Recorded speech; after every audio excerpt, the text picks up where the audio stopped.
Existem 5 características que, se a pessoa não dispõe delas, ela não pode dizer que é cristã. Ela não é cristã. Se eu não tenho essas 5 características, eu não sou cristão. Posso até achar ou falar que eu sou. Por isso eu preciso da sua atenção para isso. Se você quiser abrir a sua Bíblia já no livro de Gênesis, falando de Gênesis a semana toda, no nosso estudo de manhã cedo, mas se você quiser abrir lá no livro de Hebreus 11, enquanto eu vou abrindo aqui as características, um cristão tem que ter fé, pois sem fé a Bíblia diz que é impossível o quê? É impossível agradar a Deus. Todos nós passamos por momentos difíceis em alguns momentos da nossa vida. Quem não passa? Quem não passa por tribulação? Quem às vezes não acorda dizendo assim: olha, se hoje eu não precisasse nem sair da cama, eu sairia. Isso não é uma coisa, uma situação, um caso à parte seu. Todo mundo passa por isso. O senhor também, pastor? Inclusive.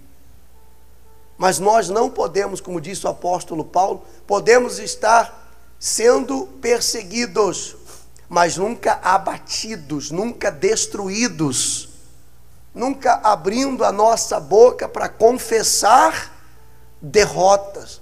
Isso não faz parte da vida de um cristão. E a primeira característica que você precisa dispor para provar a sua fé, a sua vida com Deus, é a sua fé. Então, a primeira característica, não sei se foi feito algum banner para colocar das 5, é a sua fé. Tem muitos cristãos que deixaram de ser cristão verdadeiro, porque deixaram, olhe bem aqui para mim, deixaram de andar pela fé. E o que é andar pela fé? Ver com os olhos da fé, viver com fé, é você crer no que você não vê.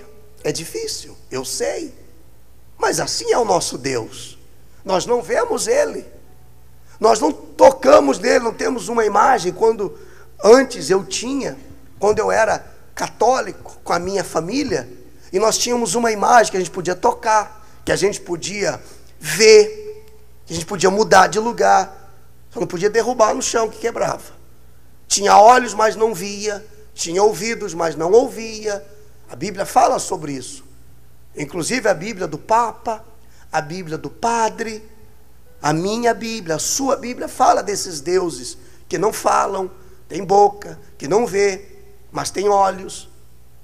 O nosso Deus, o Deus e o único Deus verdadeiro, Ele é invisível, mas é real. Diga assim: o meu Deus é invisível, mas é real. E quando você abandona a fé, você deixa de crer nesse Deus. E você volta a ser como um idólatra, como um descrente, como um incrédulo.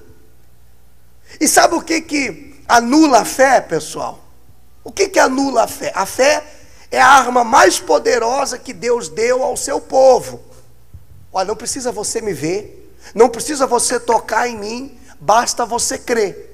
O milagre vai acontecer, não é para quem vê, é para quem crê, amém?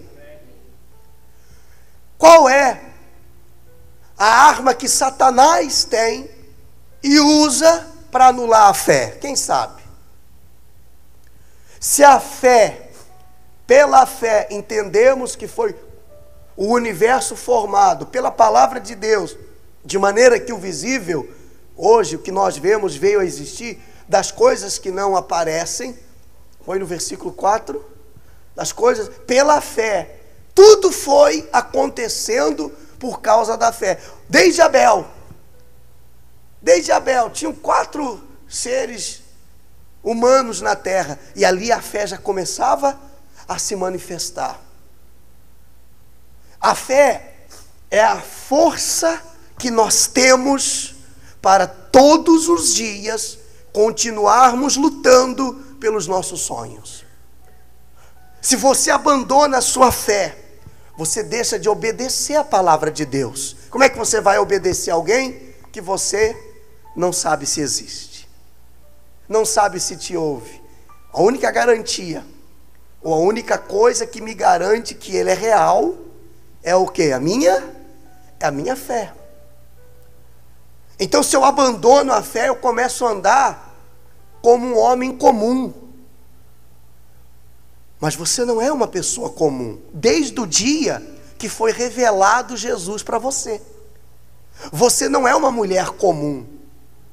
Então você não pode andar de maneira comum, de maneira normal. O mundo vive assim. Ah, está difícil para mim, porque está difícil para todo mundo. Isso são coisas naturais. Está ruim para mim, mas está ruim para todo mundo. Estou comendo mal, mas quem não está? Porque olha só a crise que aí está. Moro mal, mas quantos que nem onde morar tem? E a pessoa começa a viver de uma forma natural. Que as coisas ruins que acontecem são naturais para acontecer. Mas quando nós vivemos pela fé, nós nos recusamos viver na miséria, viver doentes. Amém, igreja? Ainda que venha a dor, a gente recusa ela. A gente não aceita ela como uma coisa natural. A fé faz isso. E a arma que faz a fé ser anulada é exatamente a dúvida. Se a fé é a arma mais poderosa para Deus na vida do cristão, a dúvida também é a sua arma mais poderosa para o diabo na vida do cristão. É quando a pessoa começa a deixar de viver pela fé. E ela começa a andar com dúvida. Mas será mesmo que vai dar?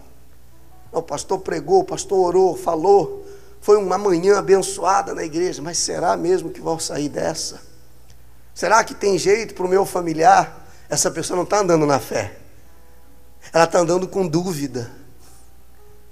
Se a Bíblia diz, sem fé é impossível agradar a Deus, e ela está cheia de dúvida, ainda que ela não esteja pecando, ela está desagradando a Deus. Quem me entende até aqui? Mas como é que eu faço, pastor, para vencer essas dúvidas que eu tenho? Com a fé. É o antídoto. Versículo 11, coloque ali por favor. Coloque ali o versículo 11. Em Hebreus, ele diz: a fé é a certeza. Não, coloca aquele versículo. A fé é a certeza, não pode ter dúvida, das coisas que se esperam. É a convicção, não tem talvez, não tem quem sabe, não tem será. A fé é o que, gente? A fé é certeza. Eu creio, pronto, e acabou. Não, mas o médico disse que não tem jeito. Ah, mas o fulano falou que não adianta, que o meu caso é irreversível. Mas a minha fé, sabe o que é a fé? Para dar uma resumida para vocês. A fé é um pedacinho de Deus dentro de nós. Amém? A fé é indispensável no dia a dia, pessoal.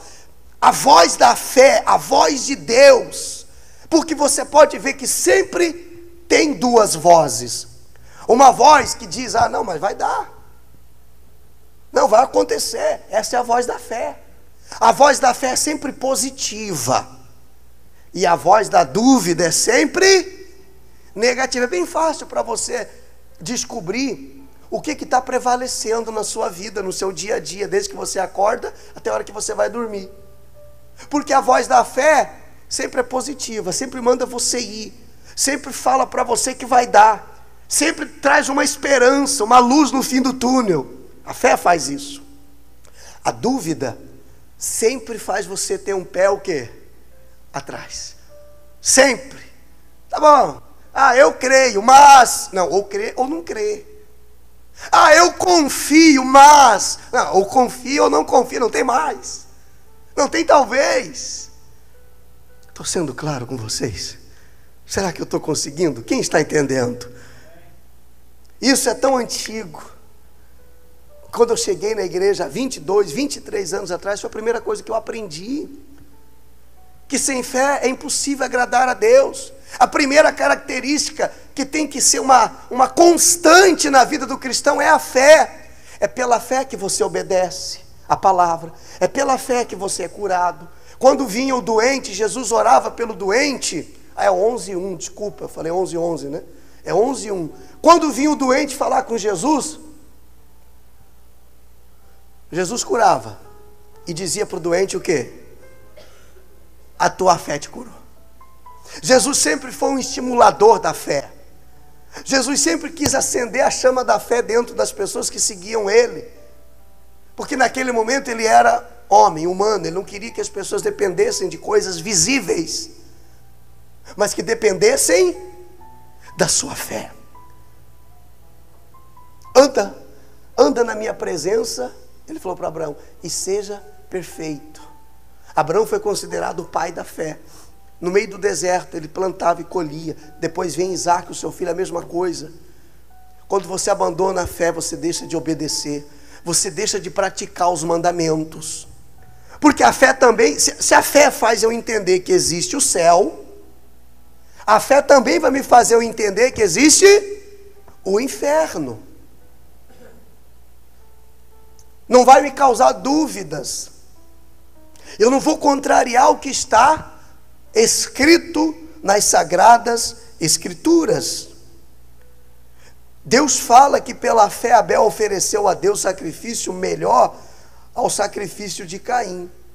Por isso, pela fé ele foi reconhecido. A fé, é aquele ditado que diz, né? A fé remove e é real.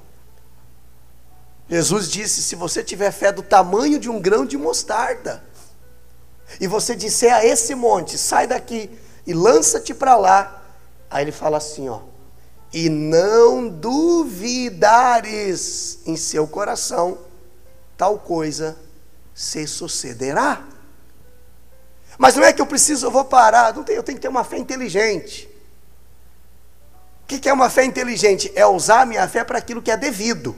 Eu não preciso parar na frente de uma montanha só para ver se funciona e falar assim, ô montanha, sai da, ô Morro dos Macacos, sai daqui, não tem o Morro dos Macacos aqui em Santa Catarina, e muda para lá. Ele está dizendo o seguinte, se pode mover montanhas, montanhas de quê? Montanhas de problemas. Amém? Mas ele tem um detalhe, ele diz assim, se você não duvidar no teu coração. Quantas vezes a gente ora uma coisa simples e não acontece, porque a gente deixou entrar o quê? A dúvida. E quantas vezes que você ora com tanta fé, algo que era impossível de ter acontecido, e de repente de uma forma inexplicada, aquilo acontece, e você fica até bobo. Você olha e fala assim, puxa, e não é que aconteceu, mas aconteceu quando você não duvidou. Aconteceu quando você continuou crendo, confiando naquilo que você falou. Porque ele disse, se disserdes isso e não duvidar aqui, isso vai acontecer.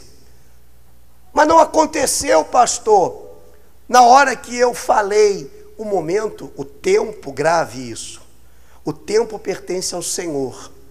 Falar é meu, o fazer é com Deus. Determinar é comigo. Fazer acontecer é com quem? Então eu faço a minha parte, eu não quero fazer a parte de Deus. Eu falei, eu determinei, eu declarei, eu orei, eu profetizei. Creia. Porque às vezes a pessoa ora, parece que ela quer como se fosse uma mágica, né? O mágico é assim, ele pega a coisa e já na hora acontece. Deus não é mágico. Deus faz milagres. Pode ser que naquele momento, naquela hora, naquele instante, não aconteceu. Não quer dizer que não vai acontecer. Por isso você não pode duvidar. Peça para Deus essa fé sobrenatural. Eu poderia ficar aqui uma manhã inteira falando só dessa primeira característica que é a fé, mas ainda tem 4. Mas se você não tiver a fé, as outras 4 é impossível você ter. É a fé que faz você acordar de madrugada, quando está todo mundo dormindo e está aquele silêncio, 3 da manhã, 4 da manhã, e você se retirar da cama para orar. É a fé que faz isso. E se você não tem o hábito de fazer isso, a tua fé não está em movimento. É a fé que faz você abrir um jejum por algo que você quer vencer, que você não está conseguindo. É a fé que faz você se incomodar em pegar a Bíblia e ler. É a voz da fé que incomoda. É a voz da fé que cobra você para vir à igreja. Se você não se sente mais cobrado, se não tem mais essa cobrança dentro de você, essa voz para você se santificar, para você pedir perdão dos seus pecados que todos os dias você comete. Eu não, pastor. Será? Quem pecou ontem? E hoje? Oh, mas já? Não é nem 10 da manhã ainda? Mas a fé faz eu entender, pessoal, que ainda que eu nem saiba o que eu fiz de errado, às vezes até inconsciente, a fé me incomoda em estar sempre na minha oração. Deus, tem misericórdia de mim, não se entristeça comigo, considera o desejo que eu tenho em te agradar. A fé faz isso. A fé incomoda você para se aproximar de Deus. Amém? Sabe, quando você está com muita sede, você quer chegar logo aonde? Na água. A sede faz isso. A sede é a única coisa que te aproxima da água. Quando você está com sono, você vai para a água. Quando você está cansado, você vai para a água. Quando você está com fome, você vai para... Não, você só vai até a água quando você sente sede. A fé é a única coisa que leva você a se aproximar de Deus.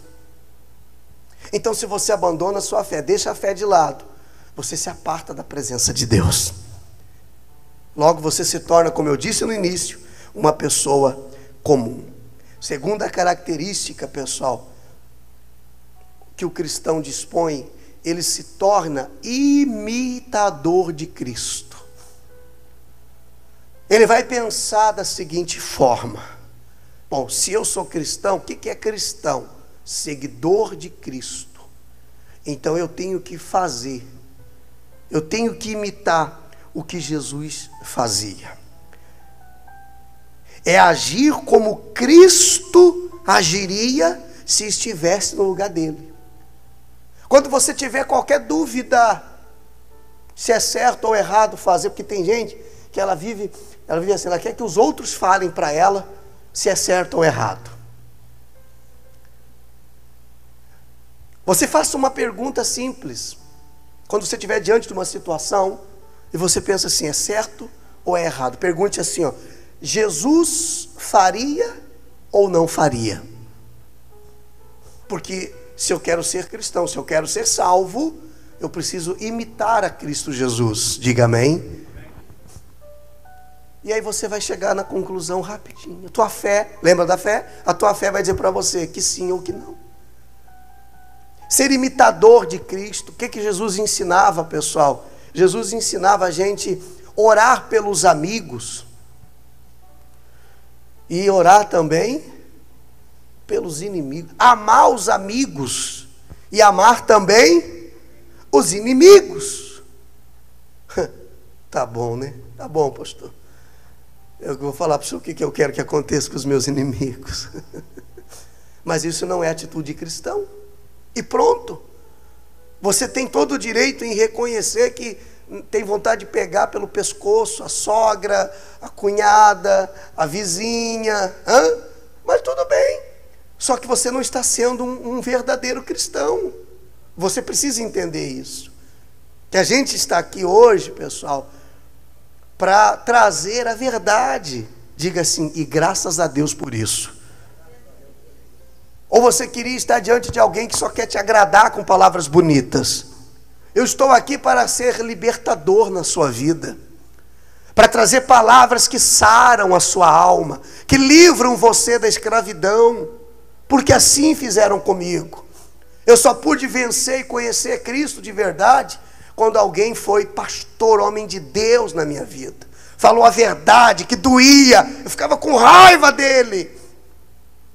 Eu ia para casa às vezes chateado com o pastor, mas feliz porque eu tinha ouvido algo que me libertou naquele dia. Ser imitador de Cristo é você sacrificar todos os dias a sua vontade para fazer a vontade de Deus. Às vezes vem o sentimento, o desejo, que não tem nada a ver com Deus. E você tem que respirar fundo, contar até 10. E dizer, olha, se eu for fazer o que eu tenho vontade de fazer, eu iria me destruir. Quantos aqui podem dizer, podem afirmar para mim, sem ter vergonha, que se você fizesse tudo o que você tem vontade de fazer, você já teria destruído a sua vida? Quantos podem dizer isso para mim? Então, comigo também não é diferente. Às vezes a gente tem vontade de, sabe, de agir, de falar, e Deus só quer que a gente espere que Ele vai fazer, diga amém, que Ele vai agir, que Ele vai lá e vai fazer o que tem que ser feito. Ser imitador de Cristo, pessoal, é isso. Então temos que procurar agir como um verdadeiro cristão, agir como homem e mulher de Deus, pois Ele nos fez a sua imagem e semelhança. Então devemos ter Cristo em nós. Em 1 Coríntios 11, no versículo 1, 1 Coríntios 11, leia comigo, ele diz o que, gente? Sede meus imitadores, como também eu sou de Cristo. Paulo dizia para aqueles cristãos, ele odiava Jesus no início. Paulo perseguiu a igreja de Cristo. Paulo não viu Jesus fisicamente, mas foi um dos homens que mais serviu a Deus com amor. Ele matava os cristãos, ele judiava dos cristãos, ele punha os cristãos na praça pública e os apedrejava, até que ele teve um encontro com Deus.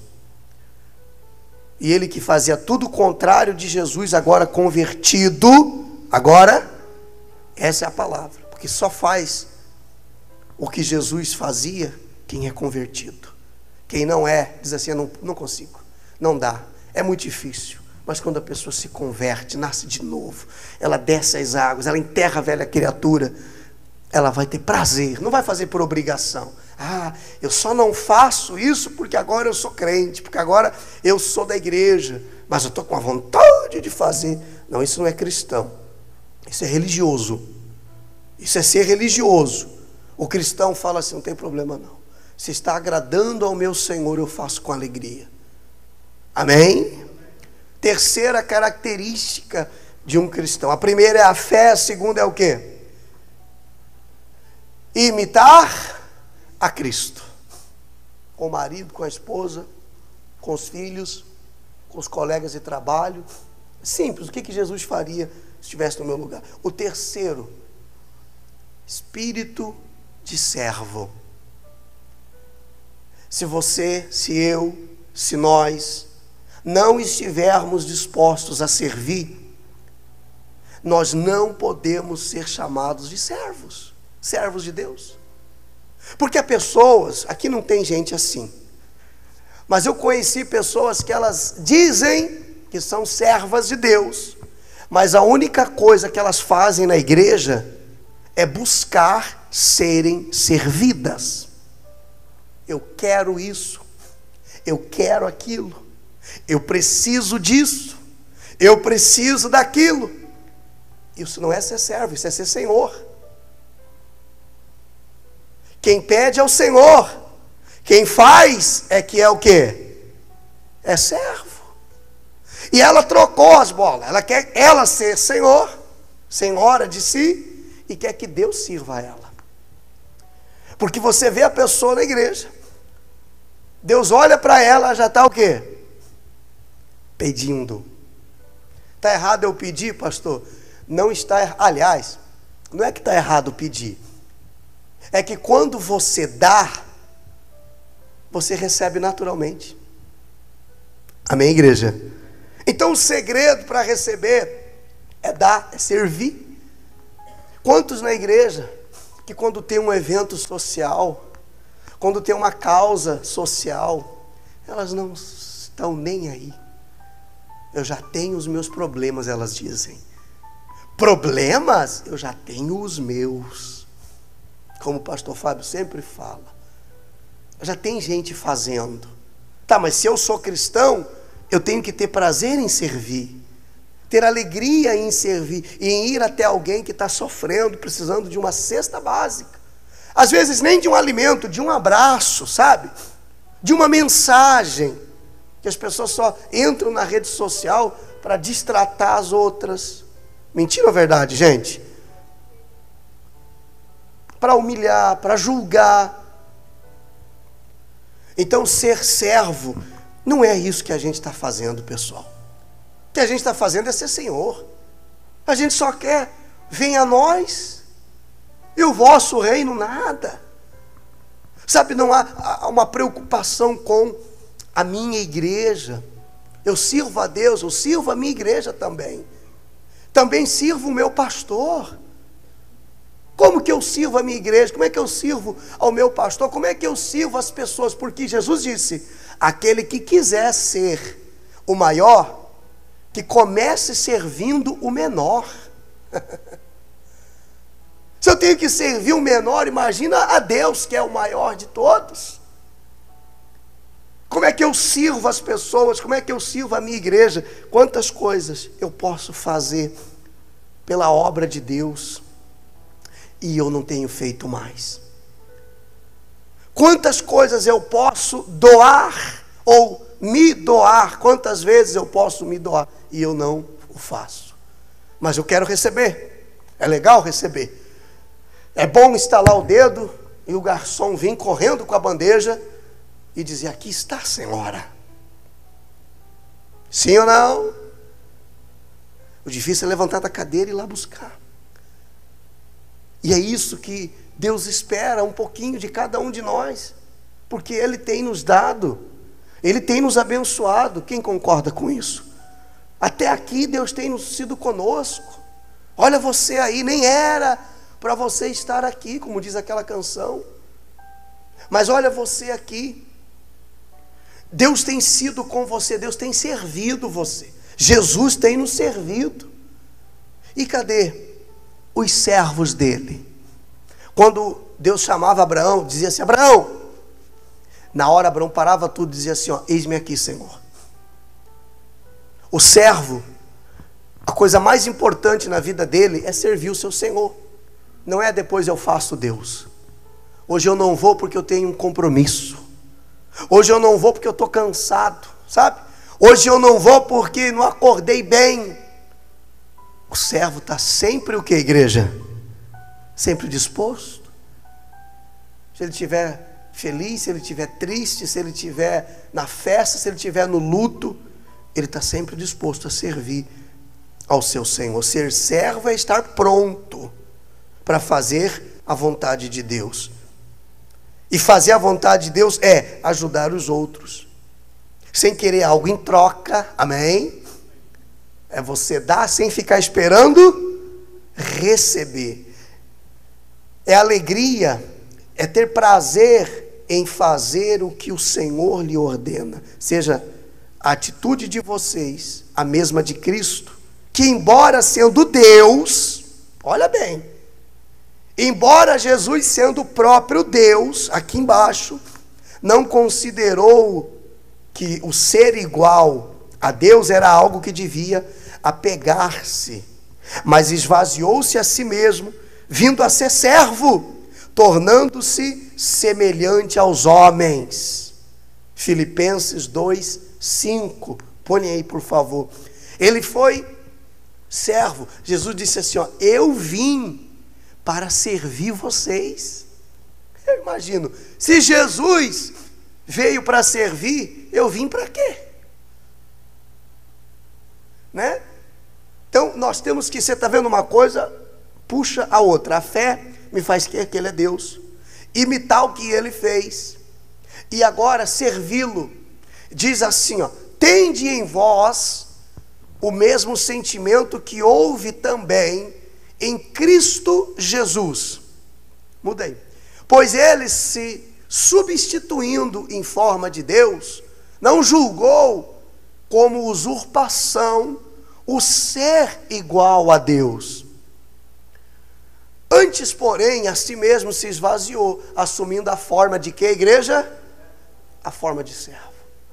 Eu me lembro, ou pelo menos me traz a lembrança, quando falo a palavra servo, uma pessoa cheia de humildade. E é assim que nós temos que nos apresentar diante de Deus. Um coração sincero e cheio de humildade. Deixa lá, por favor. Volta ali no 7. Tornando-se semelhança de homens e reconhecido em figura humana, a si mesmo se humilhou, tornando-se obediente até a morte, e morte de cruz. Quantos que até foram obedientes quando precisavam de algo? Quando a gente precisa de alguma coisa, lembra dos nossos pais? Eu era assim, não sei vocês. Quando eu queria alguma coisa do meu pai, eu me tornava o melhor filho do mundo. Sim ou não? Olha, era só eu querer pedir alguma coisa para os meus pais, e eu já começava, eu mudava. Eu acordava mais cedo. Olha, eu fazia isso, eu fazia aquilo. Então tem gente que faz assim com Deus. Sabe? Que coisa feia. Gente do céu. Né? Ela quer alguma coisa, então ela, naquele mês, ela começa a andar direitinho, sabe? Vira santo, ela se comporta bem, ela não grita com ninguém, ela não ofende ninguém, ela vem mais na igreja. Mas aqui não tem ninguém assim, diga graças a Deus. Né? É os interesseiros. O servo não. O servo, se ele está precisando ou se ele não está precisando, ele está sempre servindo, porque ele ama servir o seu Senhor. Ele está sempre andando na presença de Deus, agradando a Deus, não por interesse. Então há uma diferença. Pastor, eu estou fazendo tudo certinho, sabe, pastor? Estou servindo a Deus, estou dizimando, estou ofertando, estou vindo à igreja, mas com que interesse? Porque você o ama ou porque você precisa de alguma coisa? Porque quando você receber isso, se essa for a intenção, quando a gente recebe aquilo, a gente deixa de ser o que vinha sendo. Mentira ou verdade? Aí meu pai me dava o que eu queria, no outro dia eu já voltava a ser o rebelde de outra vez. Era só pegar o que eu queria e eu já mudava a cara já. A gente não pode ser assim. Ser servo não é ser desse jeito. Quarta e penúltima característica: obediência. Se você quiser anotar, anota. Fé, imitar a Cristo, servir e ser obediente. Não adianta a pessoa também ter tanta fé, ter uma fé enorme, ser muito crente em Deus, né? Ter um espírito para servir, está pronta sempre para servir, mas sempre falando o que vai fazer, né? Mas na hora de obedecer, faz do jeito dela. Jesus disse, tinham 2 filhos, o pai chegou para um filho e disse assim: filho, faz isso. E o filho disse: eu não vou fazer. Aí o pai foi para o outro filho e disse: filho, faz isso. E o filho disse: sim, senhor, eu vou fazer. Aquele que disse eu não vou fazer se arrependeu, foi e fez. E esse que disse sim, senhor, eu vou fazer, deu uma escamada e não fez. Aí Jesus pergunta assim: qual dos 2 filhos você acha que agradou o Senhor, ao seu pai?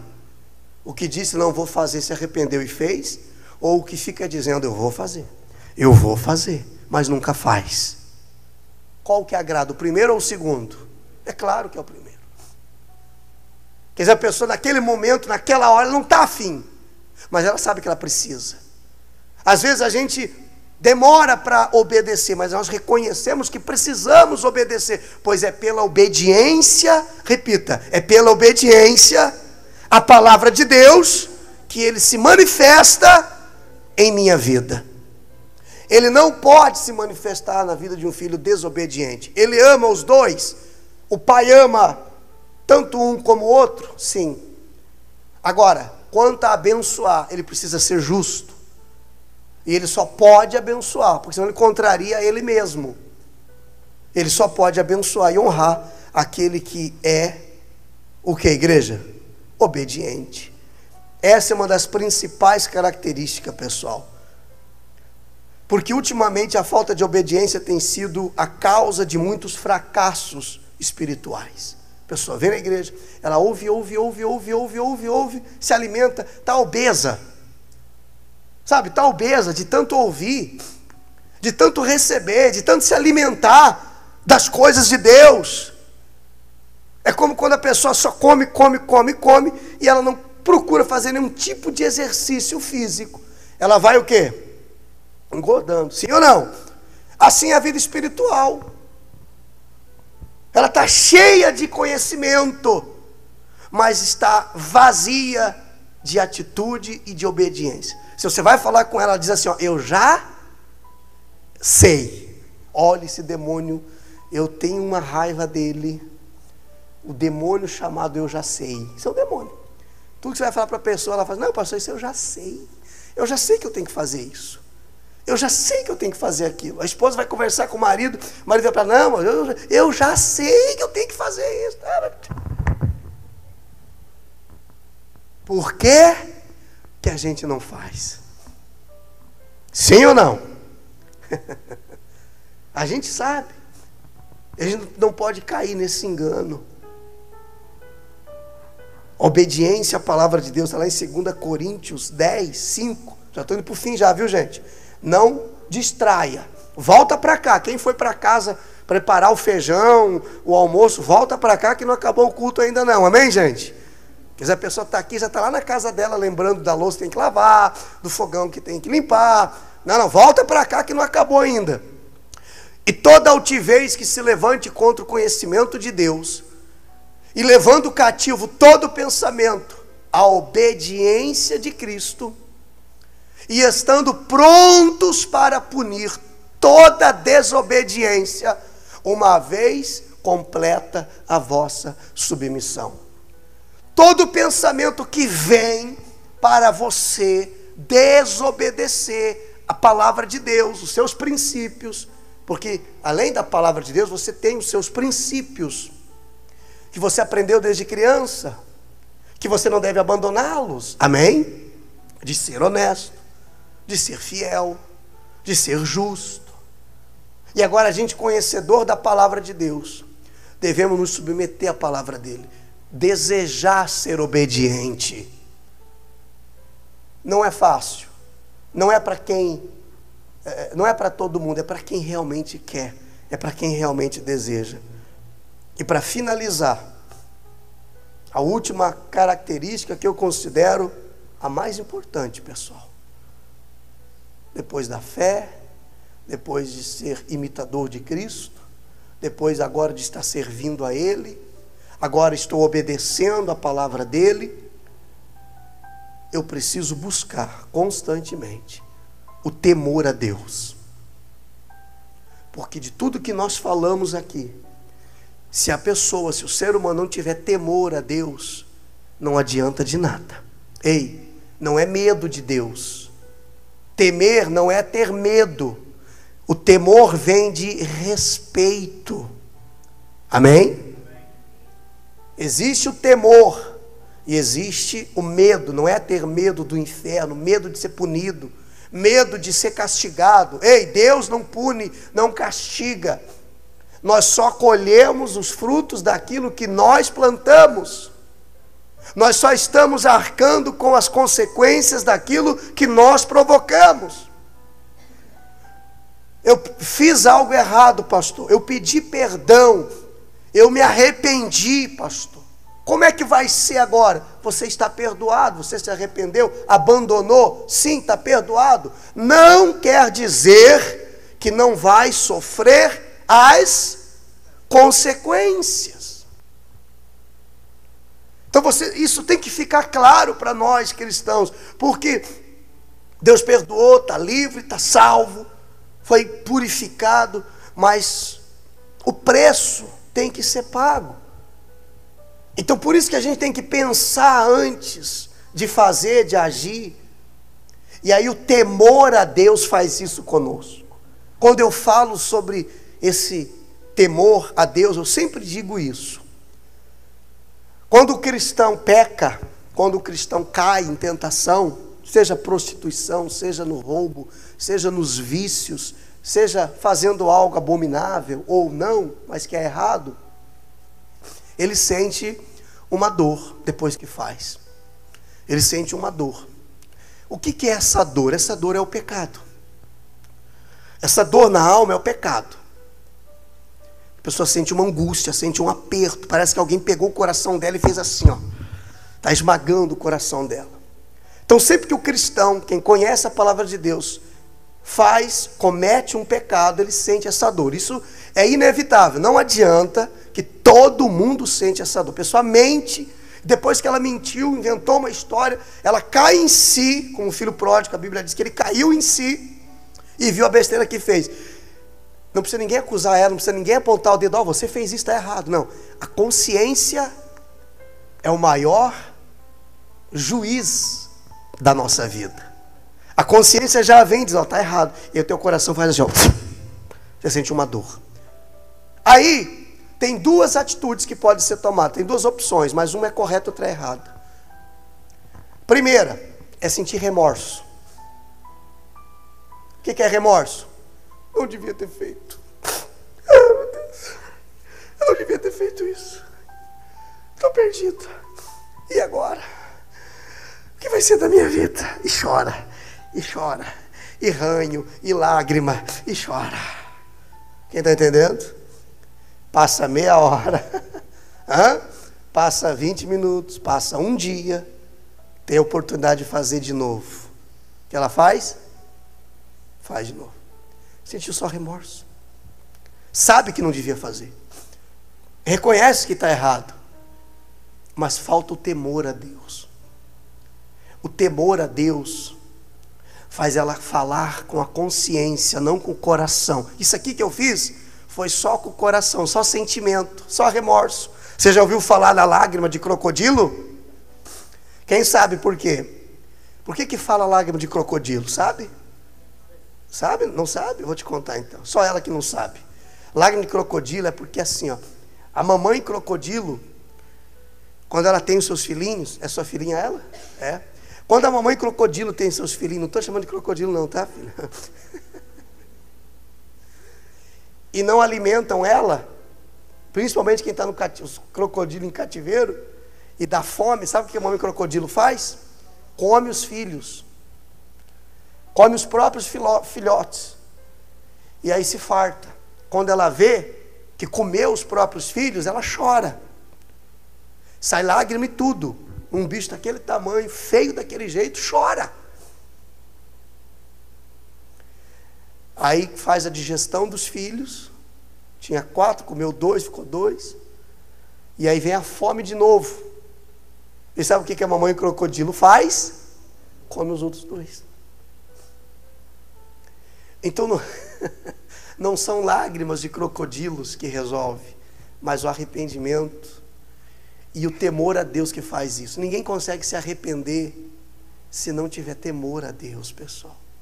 O temor a Deus faz você sentir essa dor que eu falei que a pessoa sente depois que fez. O temor a Deus faz o efeito contrário. O remorso faz sentir a dor depois. O temor a Deus faz você sentir a dor antes.